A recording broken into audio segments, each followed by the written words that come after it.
आवश्यकता नहीं है, लेकिन फिर भी हम दे रहे हैं साहब। तो हमारी लागत कास्ट ऑफ कल्टीवेशन जो है वो हमारा बढ़ जाता है, लागत हमारी बढ़ जाती है। आपको मैं बता दूं कि जीवांश कार्बन एक जो स्वस्थ मिट्टी में है वो होना चाहिए 0.8%। ये एक स्टैंडर्ड होता है कि साहब इतना होना जरूरी है, और अगर इतना है तो फिर वो जो है मिट्टी हमारी जो है स्वस्थ मिट्टी कहलाती है। लेकिन आज जो सिनेरियो बन रहा है साथियों 0.2%, 0.3%, 0.4% हद है। तो आप एक अंदाजा लगाइए कि कहां 0.8% और कहां 0.2%। क्या हमारी मिट्टी स्वस्थ रह गई है? नहीं है स्वस्थ। हमें इसे साथियों स्वस्थ रखना है, स्वस्थ करना है। इसके लिए कार्बनिक खादें जितनी भी है उनको हमें अपनी मिट्टी में मिलाना है। और एक चीज बता दूं, रासायनिक उर्वरक साथियों केवल तत्व विशेष की पूर्ति करते हैं, जबकि कार्बनिक खादें जो होती हैं वो सारे तत्वों की एक साथ पूर्ति करते हैं।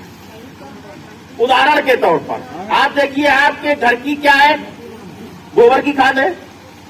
सड़ी हुई गोबर की खाद अगर हम अपने खेत में डालते हैं तो जीवांश कार्बन हमारा बढ़ेगा, और जब जीवांश कार्बन बढ़ेगा तो जो पोषक तत्व, चूंकि जो हमारी फसलें हैं उनको साथियों चाहिए 17 पोषक तत्व अपना पूरा जीवन चलाने की, बुआई से लेके कटाई तक। और हम देते कितने हैं सारे लोग जान रहे हैं, यूरिया, डीएपी, कोई किसान सल्फर दे दिया तो दे दिया, नहीं तो कोई किसान जिंक दे दिया, बस बहुत हद है। तो 4 या 5 देते हैं, इससे ज्यादा नहीं देते मेरे ख्याल से। जो जागरूक किसान है वो 4-5 देते हैं, नहीं तो यूरिया डीएपी, पोटाश। तो साथियों आप ये बताइए कि जो 17 पोषक तत्व चाहिए वो कहां से आएंगे?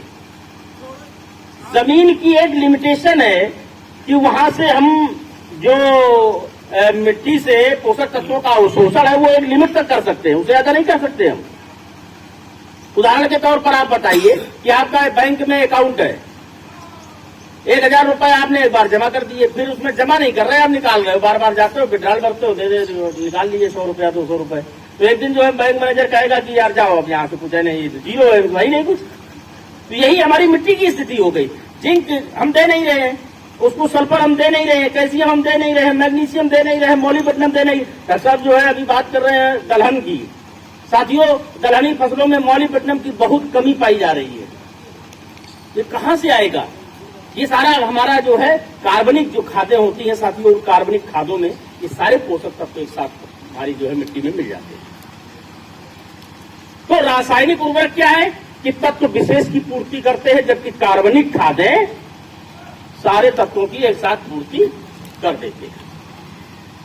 रासायनिक खादों में क्या है, जैसे यूरिया में क्या दिया हमने साहब? यूरिया में क्या है? नाइट्रोजन। तो एक ही तत्व तो मिला साहब।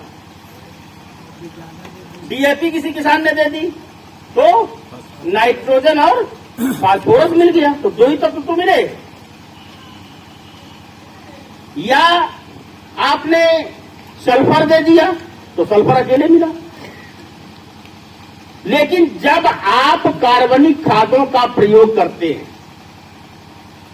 चाहे वो सड़ी हुई गोबर की खाद आप प्रयोग करें, चाहे हरी खादों का प्रयोग करें, और चाहे कार्बनिक खाद किसी भी कंपनी या अदर से बनी हुई हो, उनका अगर आप प्रयोग करते हैं तो सारे तत्व यानी कि जीवांश कार्बन की भी हमारी पूर्ति हो जाती है एक साथ।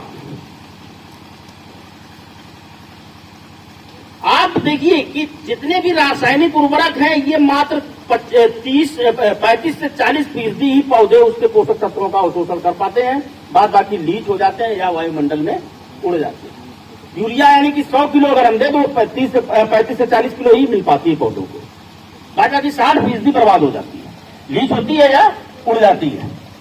लेकिन जब हम कार्बनिक खादें देते हैं तो सारी की सारी 100% पोषक तत्व हमारी पौधों को प्राप्त